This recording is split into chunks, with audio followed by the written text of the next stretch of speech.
یہ ہے مقبوضہ بلوچستان۔ آج جمعرات 4 مئی سال 2023 ہے۔ بلوچستان ٹوڈے سے آج کی علاقائی خبروں کے ساتھ میں ہوں آپ کا میزبان Ilyas Baloch. Panjgur, prom, gauge, catch, مشق سولر میں پاکستانی فورسز کی آپریشن جاری۔ کوہلو اور کلات حملوں کی ذمہ داریاں BLA، جبکہ وڈ میں CTD پر ہونے والے حملے کی ذمہ داری UBA نے قبول کر لی ہے۔ Baloch students organisation BSO missing zone کی جانب سے شہید فدا بلوچ کی 35ویں برسی کے موقع پر تقریب کا انعقاد کیا گیا، جس کی صدارت چیئرمین BSO جہانگیر منظور بلوچ نے کی۔ تقریب کا آغاز شہداء کی یاد میں 2 منٹ کی خاموشی سے ہوا۔ کوہلو، چینی آٹا سمیت دیگر اشیاء خوردونوش افغانستان میں سمگلنگ ہو رہے ہیں، مگر بلوچستان میں لانے نہیں دیا جا رہا ہے۔ تاجر برادری کا پریس کانفرنس۔ کنیڈا سونے کی کان کنی کے کمپنی بیرک گولڈ کی سالانہ شیئر ہولڈر میٹنگ کا انعقاد ٹورنٹو میں ہوا۔ اس موقع پر بلوچستان سمیت الاسکا سے پاپوا نیو گنی تک کمپنی کی جاری منصوبوں سے متاثرہ کمیونٹیز نے شدید احتجاج کیا۔ پنجگور اور گوادر سے 2 نعشیں برآمد، جبکہ ڈیرہ بگٹی میں ایک شخص فائرنگ میں ہلاک ہو گئے۔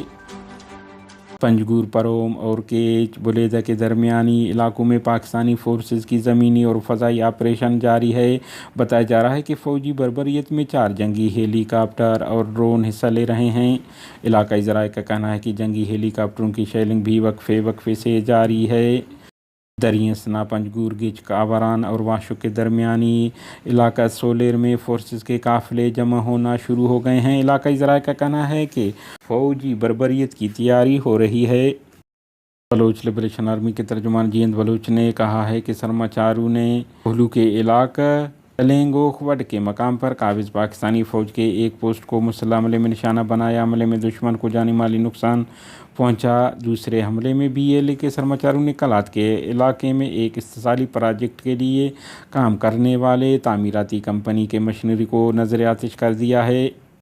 یونائٹڈ بلوچ آرمی کے ترجمان مزار بلوچ نے میڈیا میں بیان جاری کرتے ہوئے کہا ہے کہ ہمارے سرما چارو نے ضلع خزار کے تحصیل وڈ کے علاقہ بازار مسجد روڈ پر واقع سابقہ FC چوکی کو دستی بم سے نشانہ بنایا، جس کے نتیجے میں CTD کے متعدد اہلکار زخمی ہوئے۔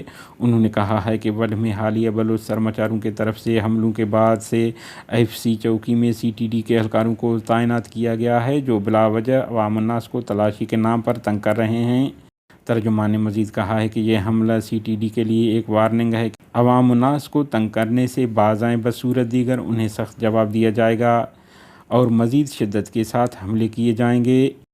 پنجگور شہر سے تقریباً 5 کلومیٹر دور سی پیک روڈ کے قریب شاہو کہن میں ایک شخص کی نعش برآمد ہوئی ہے۔ بتایا جا رہا ہے کہ مقتول کے سر پر گولیاں اور جسم پر متعدد گولیاں لگی ہیں۔ عینی شاہدین کا کہنا ہے کہ مقتول کے ایک انگلی پر مہر لگی ہوئی ہے، جبکہ جیب سے ایک پرچی ملی ہے جس پر جمال ولد پنڈوک سکنے کے چھوشاب کولوا عمر تقریباً 25 سال لکھا ہوا ہے۔ علاوہ ازیں گوادر بلوچ وارڈ دیمی زیر سمندر کنارے ایک شخص کی نعش برآمد ہوئی ہے، تاہم موت کے محرکات معلوم نہیں ہو سکے ہیں۔ ادھر ڈیرہ بگٹی کے علاقہ سوئی اوج کے قریب بگٹی قبائل کے مابین فائرنگ کے تبادلے میں احمدان چاکرانی بگٹی نامی شخص ہلاک ہوا ہے، جبکہ ایک زخمی ہوئے ہیں۔